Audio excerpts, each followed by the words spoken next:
बिस्मिल्लाहिर्रहमानिर्रहीम। अस्सलाम वालेकुम नाज़रीन, आप यूट्यूब चैनल देख रहे हैं, मैं इमरान ख़ान हूँ। नाज़रीन, जो लोग नया देख रहे हैं, जिनको इसके बारे में आइडिया नहीं है, मैं उनके लिए बता दूँ कि इंटरसेप्टर्स उन मिसाइल्स को कहते हैं जो एयर डिफेंस के लिए इस्तेमाल किए जाते हैं। ये दुनिया के अंदर अलग अलग मुल्कों ने अलग अलग सिस्टम बनाए हुए हैं, जैसे कि एस सीरीज़ है रशिया के पास, S-400, S-300। इसी तरह HQ-9 जो है वो सीरीज़ एक है चाइना के पास। पैट्रियट मिसाइल जो है एयर डिफेंस सिस्टम वो अमेरिका के पास है। इसराइल के पास जो है वो आयरन डोम के नाम से एक सिस्टम है। तो दुनिया ने अपने अपने सिस्टम बनाए हुए हैं एयर डिफेंस के लिए।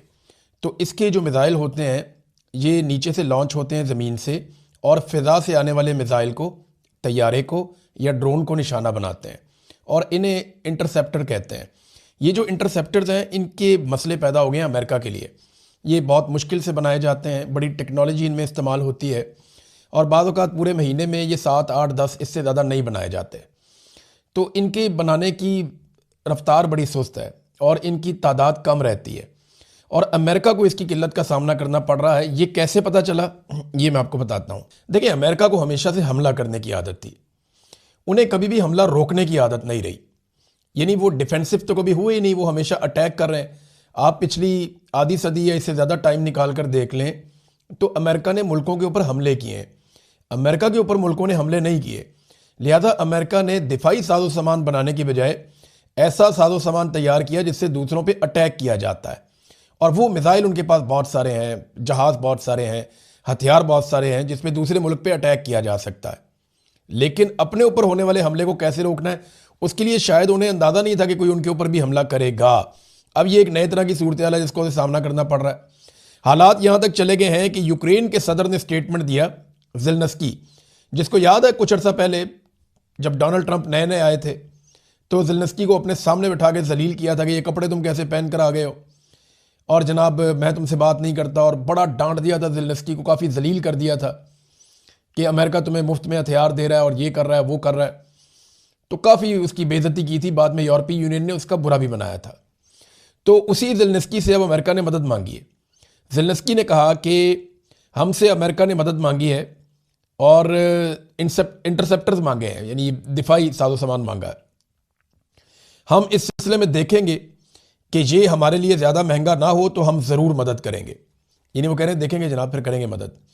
तो क्योंकि यूक्रेन के पास बहुत सारे हथियार जमा है, स्पेशली एयर डिफेंस के हवाले से, तो अब उनसे मदद मांग रहे हैं। इसका मतलब है किल्लत बहुत ज़्यादा हो गई है मिडल ईस्ट के अंदर। इसराइल के लिए अब जो इंटरसेप्टर मिसाइल्स हैं वो कम होते जा रहे हैं। वाइट हाउस की तर्जुमान ने एक स्टेटमेंट दिया, उस तर्जुमान की स्टेटमेंट को देख के भी इसी बात का आइडिया होता है। तर्जुमान ने यह कहा कि साबिक हुकूमत बड़ी बेवकूफ़ और नालायक थी और वो यहाँ पे मुसल्लत रहे। 4 साल तक अमेरिकन हथियार मुफ्त में यूक्रेन को देते रहे, और ट्रंप ने इस पर माजी में बात भी की है। तो वो पिछली हुकूमत पे बरस पड़े कि जनाब इन्होंने यहाँ से हथियार यूक्रेन को क्यों दिए। तो अब इंटरसेप्टर्स की कमी है। वजह यह है कि ईरान के ड्रोन्स ने बहुत सारे इंटरसेप्टर मिसाइल ज़ाया करवा दिए। ड्रोन है आपको पता है $20,000 का, इंटरसेप्टर $1 लाख से शुरू होते हैं, $4 लाख तक भी जाते हैं। तो ये बहुत महंगे हैं। अब मिलियंस खर्च किए जा रहे हैं सिर्फ ड्रोन्स को रोकने के लिए। तो ये बड़ी ज़्यादती है, बहुत बुरा हो रहा है अमेरिका के साथ और अमेरिका के इत्तहादियों के साथ। बहरहाल इसी गुस्से में अमेरिका ने अब शदीद हमले शुरू कर दिए। देखें, दूसरी हिकमत अमली आपके पास क्या होती है, जब आप किसी का हमला रोक नहीं पा रहे होते तो फिर आप बहुत शदीद हमले शुरू कर देते हैं। अब अमेरिका ने जो हमले इस वक्त शुरू किए हैं, 2000 पाउंड वजनी बम वो तेहरान के ऊपर मार रहा है। तेहरान से जो मनाजिर नजर आ रहे हैं वो इंतहाई हौलनाक है। देखिए, तेहरान में लगभग 1 करोड़ लोग रहते हैं, 90 लाख से 1 करोड़ के बीच में तेहरान की आबादी है। गुंजान आबाद इलाका है और बहुत बड़ी आबादी है वहाँ पे इस किस्म के 2000 पाउंड वजनी बमों को मारने का मतलब यह है कि आम शहरियों को मौत के मुंह में धकेलना। अब तक की इतला के मुताबिक 1045 अफराद ईरान के अंदर शहीद हुए हैं, जो आलमी मीडिया पे रिपोर्ट हो रहा है। ये बहुत बड़ी तादाद में शहादतें हैं इतने कम वक्त के अंदर। तो ईरान में बहुत तबाही फैली है, बहुत तेज़ी से बम्बारमेंट की जा रही है ईरान के मुख्तलिफ इलाकों में अमेरिका की जानिब से। अमेरिका और इसराइल चारों तरफ से ईरान को घेर के उसके साथ लड़ रहे हैं और इस वक्त बड़ी खौफनाक तबाही फैला रहे हैं जिसमें सिविलियंस का नुकसान हो रहा है। अक़वाम मुत्तहिदा कुछ नहीं कर रहा, दुनिया के ममालिक कुछ नहीं कर रहे, यूरोपीय यूनियन कुछ नहीं कर रहा, और अमेरिका और इसराइल लगातार खौफनाक हमले कर रहे हैं ईरान के अंदर। दूसरी तरफ ईरान ने अपने नए तरह के ड्रोन जो हैं वो इस्तेमाल करने शुरू कर दिए, क्योंकि अमेरिका सटपटा गया, वो बहुत परेशान है। जो शाहिद ड्रोन है ईरान का, जिसकी आप बहुत सारी तस्वीरें और वीडियोस देख रहे हैं, वो लॉन्च हो जाता है, छोटा सा ड्रोन है, वो जाता है, ये खुदकुशी करता है ड्रोन, ये सीधा जाता है, जाके टकराता है और धमाका कर देता है। अब ये ड्रोन जो है इनकी रफ्तार भी कम थी, इनकी आवाज़ भी बहुत ज़्यादा थी, और ये पहचाने भी जाते थे, पकड़ में भी आ जाते थे। तो ईरान ने ये ड्रोन बहुत बड़ी तादाद में इस्तेमाल किए हैं। लेकिन याद रहे, ये ईरान का वो ड्रोन है जो उनका बेसिक ड्रोन है, जो उन्होंने पहले बनाया था। अब उन्होंने और भी जदीद ड्रोन बना रखे हैं। अब ईरान ने कल के दिन से अपने निस्बतन जदीद ड्रोन हदीद 110 ये निकाले हैं अब, और इनको इस्तेमाल करना शुरू किया। इनकी रफ्तार भी ज़्यादा है और इनकी शनाख्त भी इतने आराम से नहीं होती, यानी ये पहचान में नहीं आते और ये अपने टारगेट तक पहुंच जाते हैं। तो ये एक नई तरह की मुसीबत, अब एक मुसीबत से जान नहीं छूट रही थी, पिछले ड्रोन भारी पड़े हुए थे, तो ये उससे बेहतर ड्रोन ईरान निकाल कर लाया। लेकिन जो ब्रीफिंग हुई है ना कैपिटल हिल में, ये अमरीकी हुकाम ने ब्रीफिंग दी है सेनेटर्स को, तो उस ब्रीफिंग के अंदर एक बात का एतराफ़ किया है अमरीकी हुकाम ने कि ये जो शाहिद ड्रोन हैं इनका अभी तक हम कोई हल नहीं निकाल सके। हमें समझ नहीं आ रही कि इनको कैसे रोकना है, क्योंकि ये बहुत कम कीमत के ड्रोन हैं, इनको रोकने के लिए बहुत भारी हमें हथियार इस्तेमाल करना पड़ता है, बहुत कीमती हथियार इस्तेमाल करना पड़ता है, जिसकी किल्लत पैदा हो रही है। तो हमारे पास इसके खिलाफ कोई हिकमत अमली नहीं है और हमें अंदाज़ा नहीं था कि हमें इतना भारी पड़ जाएगा। ये जनाब वो एतराफ़ कर रहे हैं। ईरान के लिए जो सबसे बड़ा चैलेंज है ना, मैंने पहले भी आपको कहा था, वो अब भी वही है। ईरान को अपनी चेन ऑफ कमांड हर हाल में बरकरार रखनी होगी। ईरान की अगर चेन ऑफ कमांड टूट गई और एक मरतबा ईरानी बिखर गए, तो यहां से फिर अमेरिका और इसराइल का बहुत बड़ा फायदा हो जाएगा। ईरान को हर हाल में अपनी मौजूदा क़यादत को जिंदा रखना होगा, उन्हें बचाना होगा और एक चेन ऑफ कमांड बरकरार रखनी होगी कम से कम अगले 1 महीने तक, या जब तक ये जंग चलती रहती है। जब तक ये जंग चलती रहेगी और जंग के बाद भी उन्हें हर हाल में अपनी क़यादत को जिंदा रखना होगा और एक चेन ऑफ कमांड को बरकरार रखना होगा। चेन ऑफ कमांड का मतलब यह है कि ऊपर से नीचे तक अहकामात बराह रास्त पहुंचते रहे, यानी जो आखिरी आदमी खड़ा है, जो एक्ट करने वाला है, वहां तक ऊपर से जो अहकामात है उनकी चेन टूटनी नहीं चाहिए, चेन ऑफ कमांड रहनी चाहिए और कंट्रोल रहना चाहिए सिस्टम के ऊपर, इदारों के ऊपर, लोगों के ऊपर, फोर्सेस के ऊपर, और कंट्रोल के साथ पूरी कमांड होनी चाहिए। ये चेन ऑफ कमांड अगर ईरान बचाने में कामयाब हो जाता है तो ये उसकी सबसे बड़ी कामयाबी होगी। ईरान ने कुछ और भी एक्सपोज किया है। इन्होंने बताया जी कि फॉल्स फ्लैग ऑपरेशन टाइप की चीज़ें की जा रही हैं ताकि बाकी मुल्कों को इसराइल और अमेरिका के साथ मिलकर ईरान पर हमला करने के लिए उकसाया जा सके। इस हवाले से कुछ चीज़ें सामने आई हैं, मैं आपके साथ शेयर करता हूं। नंबर 1 तो ये पता चला कि एक तो ईरान ने अपने पड़ोसियों को एक पैगाम दिया, पहले मैं आपको पढ़ के सुनाता हूं, ये अहम है, ये बड़ा ज़रूरी है। मैंने आपको पिछले व्लॉग में कहा ना कि ईरान के लिए बहुत ज़रूरी है कि वो अरब ममालिक को अपने कंट्रोल में रखे या उनके साथ राब्ते में रहे। ईरान के सदर ने अपने पड़ोसी मुल्कों के सरबराहों के नाम एक पैगाम जारी किया है। अपने बयान में ईरानी सदर ने कहा कि हम सफारतकारी के जरिए जंग से गुरेज करने की हमने पूरी कोशिश की है, हमने कोशिश की कि मुज़ाकरात हो जाए, सफारतकारी हो जाए, लेकिन सहूनी अमरीकी फ़ौज की जारहियत ने हमारे पास अपने दिफा के सिवा कोई दूसरा रास्ता छोड़ा ही नहीं। यानी हम पे इन्होंने जब अटैक कर दिया, हमें मारना शुरू कर दिया, तो हमारे पास अपना दिफा करने के अलावा दूसरा कोई रास्ता नहीं था। इन्होंने पड़ोसी मुल्कों के सरबराहों को मुखातिब करते हुए कहा कि हम आपकी खुद मुख्तारी का एहतराम करते हैं और हम ये समझते हैं कि खित्ते में अमन व इस्तेहकाम यहाँ की रियासतों की मजमूई कोशिशों से ही हासिल किया जा सकता है। ये बड़ी अक्लमंदी की है। तमाम अरब ममालिक को पैगाम दिया कि हम आपकी खुद मुख्तारी का एहतराम करते हैं, लेकिन हमारे पास कोई रास्ता नहीं था अमेरिका को और इसराइल को जवाब देने के अलावा, क्योंकि उन्होंने हमें दीवार के साथ लगाया। हम तो मुज़ाकरात करना चाह रहे थे, हम तो चाह रहे थे कि सफारतकारी के जरिए से मसला हल हो जाए, लेकिन इन्होंने ऐसा होने नहीं दिया। अब नाज़रीन, जहाँ पे इसकी कुछ तफसील है मैं आपके साथ शेयर करता हूँ। ये मिडल ईस्ट आई ने इसको लिखा है कि Iranian official says Israel carried out some of the drone strikes on Gulf energy sites. वो ये कह रहे हैं कि गल्फ की कोई एनर्जी साइट्स हैं जहां पे ईरानी सोर्सेज ये कहते हैं कि जो हमले किए गए हैं वो इसराइल की जानिब से किए गए। अब अरब ममालिक के एनर्जी साइट्स के ऊपर इसराइल हमला कर रहा है, तो इसका मतलब क्या है? Sources say that some of the attacks, namely on oil refineries, ports, and civilian targets were carried out by Israel to provoke Gulf state into entering war. वो कहते नहीं वो जंग के अंदर घसीट के लाना चाहता है, वो उकसा रहा है इन ममालिक को कि आ जाओ जंग के अंदर। अभी यहां पे इसमें ना कुछ और इंफॉर्मेशन भी आई है हमारे पास। वो इंफॉर्मेशन ये बताती है कि साइप्रस में जो बरतानवी बेस के ऊपर अटैक हुआ था वहां पे भी ईरान की तरफ से मिसाइल नहीं आया था, यानी वो जो हमला हुआ था वो ईरान की जानिब से नहीं आया था, ये भी कंफर्मेशन हुई है। फिर तुर्की में गिरने वाला जो मिसाइल है उसका मलबा जब चेक किया गया है तो ये SM-3 इंटरसेप्टर मिसाइल है, यानी ये भी ईरान का नहीं है। इंटरसेप्टर तो ईरान के पास है ही नहीं, ये तो अमेरिका या इसराइल इस्तेमाल करता है। तो ये वहां पे आया, तो तुर्की के अंदर भी जो मलबा गिरा, तो अब कोशिश ये कर रहा है इसराइल के किसी तरह से उकसा के, और इससे पहले कुछ बंदे पकड़े गए कतर में और सऊदी अरब में जो मुसाद के लिए काम कर रहे थे, उन्हें गिरफ्तार कर लिया गया और वो बम लगाने के मंसूबे बना रहे थे इन दोनों मुल्कों में, और वो पकड़े गए।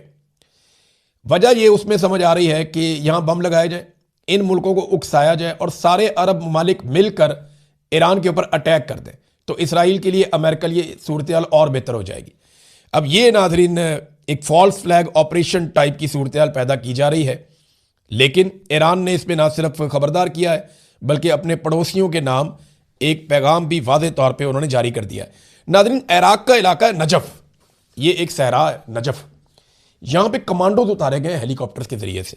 ये कुछ 6-7 हेलीकॉप्टर आते हैं और वो ये कल की बात है, और उन्होंने सहरा के अंदर कमांडोज और साजो सामान उतारा है। इसके बारे में जब उन्हें इंफॉर्मेशन मिली तो उन्होंने अपनी जासूसों की एक टोली रवाना की, अपनी फौज की, इराक ने, इराकी ऑफिशियल्स ने, कि जाके चेक करके आओ कि ये कौन लोग हैं। और उस टोली के ऊपर अटैक हो गया जिसमें 2 लोग उनके शदीद जख्मी हो गए और एक फौजी उनका जाँ बहक हो गया। तो इराक इसके ऊपर इन्वेस्टिगेशन कर रहा है। अब जो अब तक इसके बारे में पता चला है, ये कंफर्मेशन नहीं है, लेकिन ये पता चला है कि ये अमेरिकन और इसराइली कमांडो हो सकते हैं जिन्हें साजो सामान के साथ उतारा गया है, या कोई और मलेशिया हो सकती है जिनके लोग उनके लिए काम कर रहे हैं, अमेरिका और इसराइल के लिए। बहरहाल हेलीकॉप्टर के जरिए से इनको उतारा गया है और इनके पास जदीद आलात हैं, कुछ साजो सामान है जंगी, और बहुत मुमकिन है ये कि मलेशिया जो लड़ना चाह रही हैं ईरान के साथ, ये उनको हथियार फराहम करें और जो निगरानी के आलात हैं वो भी यहाँ पे इस इलाके में लगाए जाएं ताकि ईरान के खिलाफ इस सारी सूरत हाल को इस्तेमाल किया जा सके। तो देखें, ये ईरान के ऊपर कुर्दों ने भी अटैक किया है, और जो कुर्द हैं ये बड़े सख्त गिर हैं, बड़े ज़बरदस्त लड़ते हैं और शानदार लड़ाके हैं। ये सलाहुद्दीन अयूबी जो है वो कुर्द थे और इन्होंने यरूशलेम को फतह किया था। तो कुर्द बड़े लड़ाका हैं, बड़े शानदार लड़ने वाले लोग हैं। तो कुर्द जो है ना, ये तुर्की की, ईरान की, ये जो सरहदी इलाके हैं, कुछ इराक, कुछ शाम, ये इन इलाकों के अंदर ये बसते हैं। तो कुर्दों ने अटैक शुरू कर दिया है और उनको भारी हथियार फराहम किए गए हैं अमेरिका की जानिब से, इत्तेहादियों की जानिब से, कि ईरानी फोर्सेस के ऊपर अटैक करो। तो वहाँ पे एक जंग जैसी सूरत हाल लग गई है और इस सूरत हाल में अमेरिका की जानिब से फ़िज़ाई मदद भी की जा रही है, इसराइल की जानिब से फ़िज़ाई हमले भी किए जा रहे हैं। जहाँ पे कुर्दों को मुश्किल आती है वहाँ पे हमले किए जाते हैं। तो ईरान को चारों तरफ से घेर के मारने की कोशिश कर रहे हैं इसराइल और अमेरिका। देखिए, हम आपको ये तो बताते हैं कि ईरान के हथियार काबू नहीं आ रहे, हम ये भी बताते हैं कि वहाँ पैसे का मुवाजना भी कोई नहीं है, ईरान बहुत सस्ते में काम निपटा रहा है। हम ये भी बताते हैं कि कम वसाइल के बावजूद ईरान ने बड़ी मुश्किल सूरत हाल के बावजूद बड़ा अच्छा परफॉर्म किया है। लेकिन हमें ये याद रखना पड़ेगा कि आज भी ज़्यादा नुकसान ईरान का हो रहा है, आज भी एक बड़ा नुकसान हो रहा है। माली एतबार से अगर आप देखें तो गल्फ ममालिक का बहुत नुकसान हो गया, $3 अरब का तो सीधा सीधा इसराइल का नुकसान हो गया, और बाकी जो नुकसान हो रहा है उसका तखमीना बाद में लगा लेंगे। जो अमेरिकन का नुकसान हो रहा है वो आपके साथ है, और जो क्रेडिबिलिटी इनकी जा रही है, जो इज्जत इनकी खराब हो रही है, वो भी आपके सामने। अमेरिकन तैयारे भी एक एक करके गिर रहे हैं। तो ये अमेरिका के लिए बड़ी शर्मिंदगी वाली सूरत हाल है। नाजरीन, पुतिन भी अब मैदान में आ गए हैं, क्योंकि देखें जो इन्हिसार है ना गैस का, यूरोपीय यूनियन देखें वो बहुत काम करते हैं, उनकी बहुत सारी फैक्ट्रियाँ चलती हैं, बहुत सारा बिजनेस करते हैं पूरी दुनिया में। तो यूरोपीय यूनियन के जो ममालिक हैं वो बड़े तरक्की याफ्ता ममालिक हैं और उन्हें गैस की ज़रूरत है। अब वो गैस की ज़रूरत पूरी करते हैं, कुछ नॉर्वे से लेते हैं, कुछ अमेरिका से लेते हैं, कुछ आज़रबाईजान से लेते हैं, वो रशिया से लेते हैं। और रशिया से उन्होंने गैस लेना कम किया था। रशिया की गैस पाइपलाइन आती है बाकायदा यूरोपीय यूनियन तक, रशिया से लेकर। तो रशिया की गैस उन्होंने कोशिश की कि वो कम खरीदे और कतर से गैस लेना शुरू करें, ताकि रशिया को यूक्रेन के साथ लड़ाई करने के बदले में थोड़ा सबक सिखाया जा सके। अब हुआ यह है कि कतर से तो गैस आना बंद हो गई। कतर ने पाकिस्तान के साथ भी अपना मुआहदा मुअत्तल कर दिया। ये पाकिस्तान के लिए एक नई मुसीबत बन गई है। लड़ाई उधर हो रही है, मुसीबत पाकिस्तान के लिए बन रही है, क्योंकि पाकिस्तान ने कतर के साथ 5 अरब और 60 करोड़ डॉलर का एक मुआहदा कर रखा था एलएनजी का, और हर महीने कोई 9 कार्गोज आते थे एलएनजी के, जो हम सप्लाई देते हैं पूरे पाकिस्तान में, कारखानों को भी, फैक्ट्रियों को और आम शहरियों को। तो यही गैस इस्तेमाल होती है पाकिस्तान में। अब हुआ यह है कि कतर ने वो मुआहदा मुअत्तल कर दिया, एक शक का फ़ायदा उठाते हुए कि नागहानी हालात अगर हो जाएं तो वो मुअत्तल कर सकते हैं। तो उन्होंने मुअत्तल कर दिया, जी हालात ऐसे नहीं है, हमने गैस की प्रोडक्शन कम कर दी है, लिहाजा पाकिस्तान को अब गैस फराहम नहीं की जाएगी। ये पाकिस्तान के लिए एक एनर्जी का बहुत बड़ा क्राइसिस आ सकता है आने वाले दिनों में। हमारी इंडस्ट्री बहुत बुरी तरह मुतासिर हो सकती है। चले इस पर हम बात करते हैं, लेकिन वापस आ जाएं कि क्योंकि जब गैस की कमी पैदा हुई, कतर से गैस नहीं आ रही, तो यूरोपीय यूनियन के अंदर गैस की कीमत एकदम बढ़ गई। अब यहां पे प्यूटन ने दबाव बढ़ाने के लिए ये स्टेटमेंट दिया है, और ये मैदान में आ गया प्यूटन भी, और उन्होंने कहा कि उनका मुल्क यूरोप को कुदरती गैस बंद करने पर गौर करेगा, ताकि वो यूरोप के मुकाबले में बेहतर मुल्कों को गैस फराहम कर सकें। तो अब जबकि उनको ज्यादा गैस की जरूरत है और रशिया ये धमकी लगा रहा है, तो इसका मतलब क्या है? इसका मतलब यह है कि जो भी यूरोपीय मुल्क ईरान के खिलाफ जंग में जाएगा, वहां से रशिया इनकी गैस बंद कर देगा। तो एनर्जी की जरूरत तो सबको रहती है। आबनाए हरमज के बंद होने से पूरी दुनिया के अंदर रोला बना हुआ है। एक जंगी मशकें कर रहा था ईरान का एक शिप, उसको अमेरिका ने डबो दिया है मुबैना तौर पे, और उसमें बहुत सारे ईरानी फौजी शहीद हो गए हैं। हालांकि ये शिप जंगी मशकें करके वापस आ रहा था, इसका जंग के अंदर किसी किस्म का कोई किरदार, कोई रोल नहीं था। लेकिन देखें, जितने भी आलमी इखलाकी या कवानीन या दूसरी चीज़ें, उनको तो पसे पुश डाल दिया ना, वो तो फ़र्क कर दिया। और जंग में आपको पता है पहला कत्ल सच का हो जाता है। तो यही इस वक्त हो रहा है, जिसकी लाठी उसकी भैंस, और एक दूसरे को मार रहे हैं। नाज़रीन, 2 खबरें और हैं मेरे पास। एक खबर तो ये है कि अमेरिका ने पाकिस्तान से भी एमरजेंसी के अलावा अपना बाकी सारा अमला उनके ख़ानदानों समेत निकालना शुरू कर दिया, बल्कि अहकाम जारी कर दिए, निकल जाओ पाकिस्तान से भी। ऐसा क्या होने जा रहा है कि अमेरिका पाकिस्तान से भी अपना अमला निकाल रहा है? ये बात समझ में आने वाली नहीं है। पाकिस्तान में हालात तकरीबन नॉर्मलाइज हो गए हैं, और अब कोई बहुत बड़े बड़े जलसे जुलूस भी नहीं हो रहे, और पाकिस्तान की गवर्नमेंट में, फौज में ये सलाहियत है कि अगर कोई जुलूस जाए अमेरिकन एम्बेसी की तरफ तो उनको रोक सकें। लेकिन फौरी तौर पे पाकिस्तान से लोगों को निकाल कर ले जाना, देखें ये मुजाहरे तो बांग्लादेश में भी हो रहे हैं, इंडिया में भी हो रहे हैं, बाकी जगह पे भी हो रहे हैं, लेकिन वहां से अमेरिका निकाल नहीं रहा अपने लोगों को। अमेरिका ने मिडिल ईस्ट से अपने लोगों को निकाला और पाकिस्तान से अपने लोगों को निकाल रहा है। ऐसा क्या करने जा रहा है पाकिस्तान या अमेरिका यहां पे, जिसकी वजह से उन्होंने पहले से ही अपने शहरियों को पाकिस्तान से निकालना शुरू कर दिया है, सिर्फ इमरजेंसी स्टाफ पाकिस्तान में छोड़ दिया है? इसका जवाब अभी हमारे पास नहीं है, लेकिन हो सकता है कि आने वाले दिनों में हमारे पास इसका जवाब हो। लेकिन एक चीज़ हुई है डोनाल्ड ट्रंप की इस हरकत से, देखिए पूरा का पूरा अमेरिका परेशान हो गया। अमेरिकन शहरी, अमेरिकन सियासतदान, अमेरिकन मीडिया, उनके एक्टिविस्ट, उनके दिफाई तज्जिया करो, सारे सर पकड़ के बैठे कि डोनाल्ड ट्रंप ने बगैर किसी प्लानिंग के इतनी बड़ी कार्रवाई डाल दी, अमेरिका के ऊपर अटैक कर दिया।